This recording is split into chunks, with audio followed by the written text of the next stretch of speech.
Here's our NFL reporter, Farhan Lalji. Farhan, this one was pretty much over by halftime. How impressive did this Cowboys offense look to you?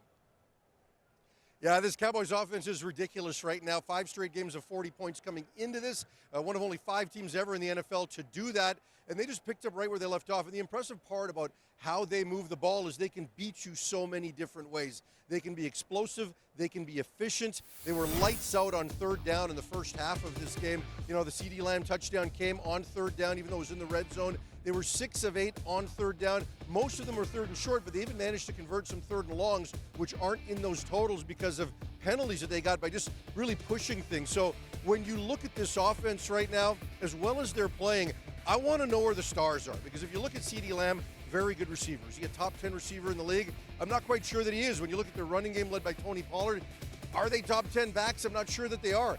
Dak Prescott coming into this year, I think most people would not have had him as a top 5 quarterback in the league. He's got my MVP vote the way he's playing right now. He's just been such a good distributor. Then you've got the kicker who comes into this game, is, you know, the first kicker in NFL history to hit 30 consecutive field goals to begin his career. And then Mike McCarthy, I don't think gets enough credit because this guy missed practice a couple days this week because of an appendectomy. This is his first year as the Cowboys offensive coordinator to go along with being a head coach. He's getting absolutely the most out of this offense right now. Quite frankly, I think from an Eagles perspective, this was a win to hold this offense to 33 points the way they've been playing. Yeah, and Dak's got your MVP vote. He's got Luke's MVP vote, too. On the other side, though, Jalen Hurts and the Eagles offense, I mean, they just had nothing going. Was it the turnovers that cost Philly in this one, Farhan?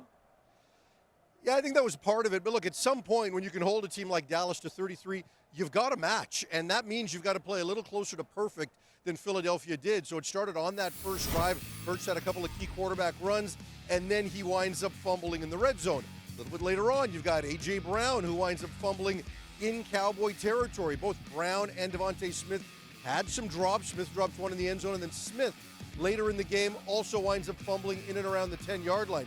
You add those 3 together, then there's Nick Sirianni's questionable decision late in the 3rd quarter to go for it on 4th and 8 when you're in field goal range.